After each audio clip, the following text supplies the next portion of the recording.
नमस्कार, आप देख रहे हैं खबर एक्सप्रेस। चलिए जानते हैं आज की 20 बड़ी खबरें। अमेरिका में ट्रंप पुतिन की मुलाकात, यूक्रेन जंग पे हुई अहम चर्चा। रूसी राष्ट्रपति पुतिन शनिवार को अमेरिकी राष्ट्रपति डोनाल्ड ट्रंप से मिलने अलास्का पहुंचे, जहां उनका B-2 बॉम्बर से स्वागत किया गया। रेड कार्पेट पर पहुंचते ही ट्रंप ने तालियां बजाईं और फिर दोनों एक ही कार में बैठकर मीटिंग के लिए रवाना हुए। 10 साल बाद अमेरिका पहुंचे पुतिन ने अलास्का में ट्रंप के साथ करीब 2 घंटे 45 मिनट तक बातचीत की, जिसमें यूक्रेन युद्ध खत्म करने के तरीकों पर चर्चा हुई। सुरक्षा के लिए कड़े इंतजाम किए गए और अमेरिकी सीक्रेट सर्विस रूसी सुरक्षा टीम के साथ मिलकर तैनात रही। ट्रंप का दावा, रूस ने भारत को तेल ग्राहक के रूप में खो दिया।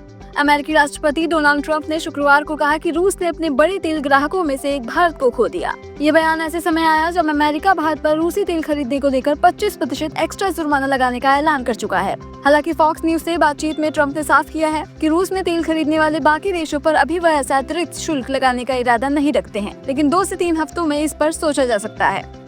अलास्का में पुतिन ट्रंप की मुलाकात, 3 घंटे चर्चा, लेकिन कोई डील नहीं। रूसी राष्ट्रपति पुतिन और अमेरिकी राष्ट्रपति डोनाल्ड ट्रंप ने शुक्रवार देर रात अलास्का में करीब 3 घंटे तक मुलाकात कर यूक्रेन जंग खत्म करने पर बातचीत की। इसके बाद दोनों नेताओं ने सिर्फ 12 मिनट की प्रेस कॉन्फ्रेंस की और पत्रकारों के सवाल नहीं लिए। ट्रंप ने बैठक को 10 में से 10 अंक दिए और कहा कि ये सकारात्मक रही, लेकिन अभी कोई डील नहीं हुई है। ट्रंप का खुलासा, शी जिनपिंग ने कहा था, आपके कार्यकाल में ताइवान पर हमला नहीं होगा। अमेरिकी राष्ट्रपति डोनाल्ड ट्रंप ने बड़ा दावा किया है कि चीन के राष्ट्रपति शी जिनपिंग ने उन्हें भरोसा दिलाया था कि जब तक वो राष्ट्रपति पद पर रहेंगे तब तक चीन ताइवान पर हमला नहीं करेगा। ट्रंप ने ये खुलासा अलास्का में पुतिन के साथ बैठक से पहले फॉक्स न्यूज को दिए इंटरव्यू में किया।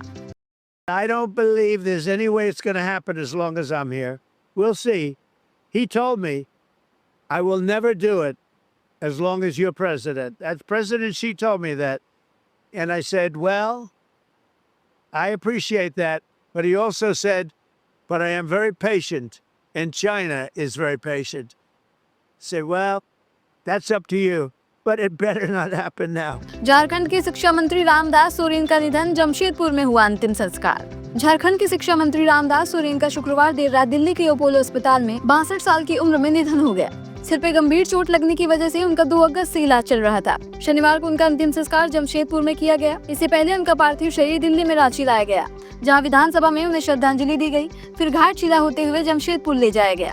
सिद्धू मूसेवाला मर्डर पर पाकिस्तानी डॉन का बड़ा दावा। पाकिस्तानी डॉन शहजाद भट्टी ने एक पॉडकास्ट में दावा किया है कि पंजाबी सिंगर सिद्धू मूसेवाले की हत्या में लॉरेंस गैंग के साथ कुछ राजनेता और सरकारी लोग भी शामिल थे। भट्टी के मुताबिक पहले मूसेवाला और लॉरेंस के बीच दोस्ती थी और वह खर्च के लिए पैसे भी बेचते थे, लेकिन जब गैंग की डिमांड बढ़ी तो दोस्ती दुश्मनी में बदल गई और हत्या की साजिश रची गई। भट्टी ने कहा कि लॉरेंस खुद कुछ नहीं करता, बल्कि सरकारी एजेंसियां वारदातें करती हैं और वह सिर्फ जिम्मेदारी लेता है। 29 मई 2022 को पंजाब के मानसा जिले में मूसेवाले की दिन दहाड़े गोली मारकर हत्या कर दी गई थी। सिर्फ क्या है कि उसको सिर्फ रखा हुआ है, एक वो पिट्ठू बनाया हुआ है कि बस उसके ऊपर जो है ना एक काम करके उसके ऊपर पिन लगा देते हैं जाके। वो सिर्फ जिम्मेदारियां उठाने वाला है, उसका और कोई काम नहीं है। सिर्फ टोटली अदारे इनके जो है ना वो एजेंसियां वो बंदे मरवाती हैं। सिद्धू जो मरा है उसका भी हमें पता है कि भी वो उसमें इनकी एजेंसियां भी शामिल थी, इनके पॉलिटिशियन भी शामिल थे। वो इस तरह लड़का मरा। शिवपुरी में बस ट्रक भिड़ंत, 4 की मौत, 7 घायल। मध्य प्रदेश के शिवपुरी में शनिवार सुबह बड़ा हादसा हो गया, जब नेशनल हाईवे 27 पर ट्रैवलर बस और ट्रक की आमने सामने टक्कर हो गई। इस हादसे में सिंगर समेत 4 लोगों की मौत हो गई, जबकि 7 लोग गंभीर रूप से घायल हैं। 20 लोगों का म्यूजिशियन ग्रुप काशी विश्वनाथ में शिव कथा कार्यक्रम से लौट रहा था, तभी सुरवाई के पास बस बेकाबू होकर डिवाइडर से टकराई और सामने आ रही ट्रक से भिड़ गई। हादसे की वजह ड्राइवर को नींद की झपकी आना बताई जा रही है। पुलिस ने जाँच शुरू कर दी है, शवों को पोस्टमार्टम के लिए भेजा गया है और घायलों का इलाज जारी है। पीएम मोदी करेंगे देश के पहले 8 लेन अर्बन एलिवेटेड द्वारका एक्सप्रेसवे का उद्घाटन। रविवार को प्रधानमंत्री नरेंद्र मोदी गुरुवार से एयरपोर्ट तक बने देश की पहले 8 लेन अर्बन एलिवेटेड द्वारका एक्सप्रेसवे और अर्बन एक्सटेंशन रोड 2 का उद्घाटन करेंगे। करीब 9,000 करोड़ की लागत से तैयार द्वारका एक्सप्रेसवे और 7,716 करोड़ की लागत से निर्मित UER2 दिल्ली NCR में ट्रैफिक की समस्या कम करने और यात्रियों को ITI एयरपोर्ट तक तेजी से पहुंचाने में अहम भूमिका निभाएंगे। द्वारका एक्सप्रेसवे का 10.1 किलोमीटर लंबा दिल्ली खंड लगभग 5,360 करोड़ रुपए में विकसित हुआ है, जो यशोभूमि, DMRC ब्लू और ऑरेंज लाइन, आगामी बिजवाशन रेलवे स्टेशन और द्वारका क्लस्टर बस डिपो से मल्टी मॉडल कनेक्टिविटी भी देगा। करनाल में किशोरी के अपहरण का मामला उलझा, शादी से लेकर जबरन बयान तक के दावे। हरियाणा के करनाल में 17.5 साल की लड़की का अपहरण पुलिस और परिजनों के लिए बड़ी पहेली बन गया है। 12 अगस्त को हुए इस मामले में पहले अपहरण, फिर प्रेम प्रसंग और शादी के दावे सामने आए। यहाँ तक कि आरोपी युवक आशु ने इंस्टाग्राम पर वीडियो डालकर शादी का दावा किया, लेकिन अगले दिन लड़की ने मजिस्ट्रेट के सामने कहा कि उसे डरा धमका कर वीडियो बनवाया गया और उसका अपहरण हुआ है। वहीं आशु के परिवार ने एक टी शर्ट दिखाई जिसमें 50 किस मार्क और आई लव यू लिखा था और दावा किया कि लड़की ने ही बर्थडे गिफ्ट दी थी।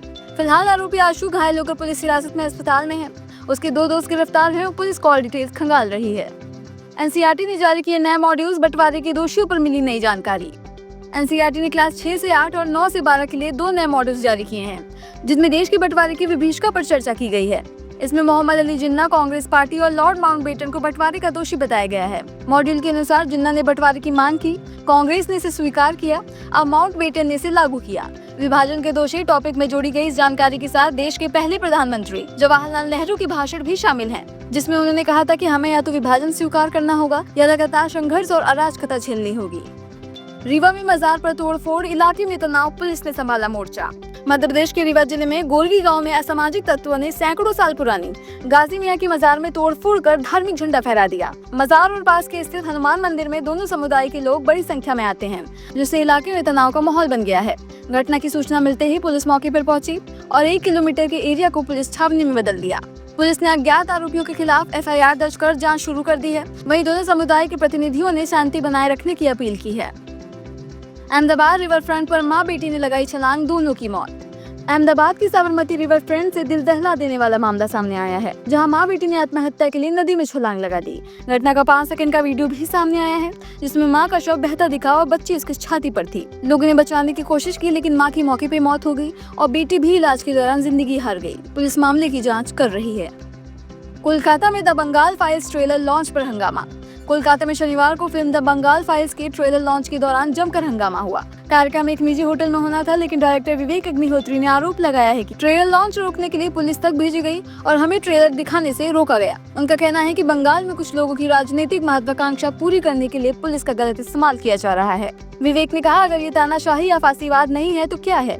राज्य में कानून व्यवस्था फेल हो चुकी है, इसी वजह से लोग द बंगाल फाइल्स को सपोर्ट कर रहे हैं। राहुल गांधी का वोट चोरी पर चुनाव आयोग पर निशाना।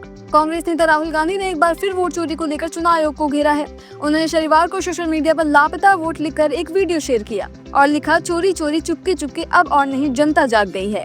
वहीं कांग्रेस पार्टी ने एक्स पर पोस्ट कर कहा है कि वोट की चोरी अधिकारों की चोरी है, इसलिए सबको मिलकर इसके खिलाफ आवाज उठानी होगी और हमें अधिकारों की रक्षा करनी होगी।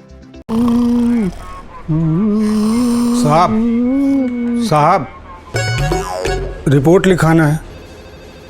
अबे पुलिस स्टेशन में रिपोर्ट नहीं लिखवाएगा तो क्या खाना पकवाएगा? हाँ बोल। साहब चोरी का रिपोर्ट लिखाना है। अबे किस चीज की चोरी? गाय, बैल, भैंस, साइकिल, मोटरसाइकिल, कहाँ चोरी हुआ है? पैसा, टका, गहना, बीवी, हाँ किस चीज की चोरी? वोट। साहब हमारा वोट चोरी हुआ है। का रे दिमाग चढ़ा लियो का बे? वोट भी कहीं चोरी होता है का? होता है साहब, एक नहीं लाखों वोटों का चोरी हो रहा है। मतदाता सूची से नाम काट के फर्जी वोट डाल के वोट चोरी होता है। साहब वोट तो चोरी हुआ है हमरा। आपके वोट की चोरी अधिकार की चोरी, आपकी पहचान की चोरी है। अबे पांडे चेक करना पड़ेगा, कहीं हमारा भी वोट तो चोरी नहीं हो गया।